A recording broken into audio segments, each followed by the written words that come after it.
Hello बच्चों, let's see the question. The radii of two metallic spheres are 5 cm and 10 cm and both carry equal charges of 75 microcoulomb. If the two spheres are shorted, then charge will be transferred. First, 25 microcoulomb from smaller to bigger. Second, 25 microcoulomb from bigger to smaller.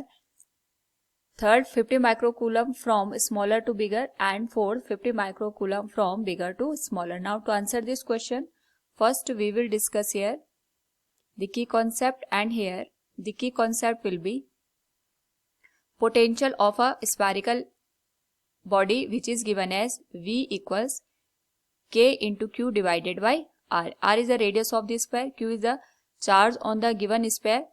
Now according to the question हमारे पास यहाँ पे दो metallic sphere दे रखे हैं. एक का जो रेडियस है वो 5 सेंटीमीटर के बराबर है और दूसरे का जो रेडियस है वो हमारे पास यहाँ पे 10 सेंटीमीटर के बराबर दे रखा है.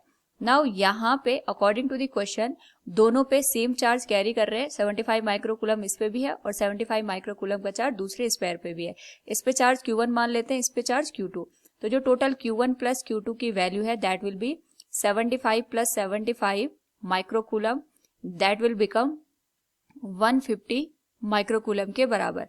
Now according to the question हमारे पास यहाँ पे दोनों स्फीयर को हमने शॉर्टेड कर दिया है. शॉर्टेड करने का मतलब ये हो गया कि दोनों का जो पोटेंशियल होगा वो सेम होगा, that will B V1 equals V2, जिसको हम लिख सकते हैं K into Q1 divided by इसकी जो रेडियस आएगी वो R1 मान लेते हैं और जो दूसरे की रेडियस है वो R2 के बराबर हम कंसिडर कर लेते हैं. सिमिलर टर्म कैंसिल हो जाएंगे तो जो Q1 और Q2 का रेशियो है that will become R1 divided by R2 के बराबर. तो Q1 by Q2 will be given as R1 is 5 centimetre and R2 is 10 centimetre. So from here तो हमारे पास Q1 और Q2 का रेशियो होगा दैट विल बी 1/2. सो यहाँ से हम लिख सकते हैं जो Q2 की वैल्यू होगी that will B 2 times of the Q1. एक तो हमारे पास इक्वेशन ये थी, इसको हम इक्वेशन नंबर फर्स्ट लिख लेते हैं और इसको इक्वेशन नंबर सेकंड. Q2 की जो वैल्यू है वो 2 टाइम्स हो जाती है Q1 के जब हमने इनको यहाँ पे शॉर्टेड कर दिया. उस पर्टिकुलर केस में अगर हम बात करें यहाँ पे फर्स्ट और सेकंड इक्वेशन का यूज करके Q1 प्लस Q2 की जो वैल्यू है ये 150 माइक्रोकूलम के बराबर है और Q2 is 2 times of the Q1, तो हम इसको लिख सकते हैं 2 times of the Q1 equals 150 microcoulomb.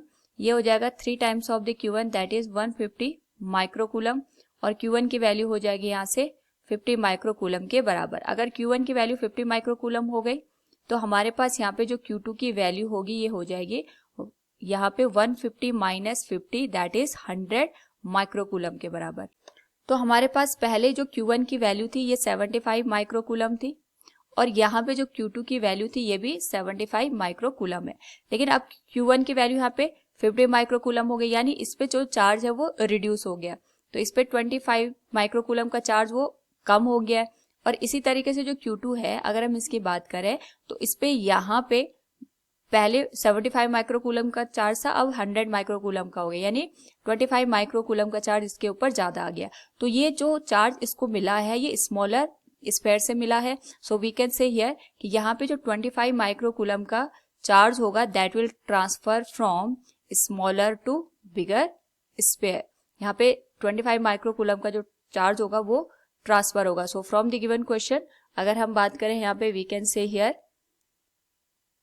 if the two spheres are shorted then charge will be transferred 25 microcoulomb from smaller to bigger. Option first will be the right answer. Hope all you understood it. Thank you and best of luck.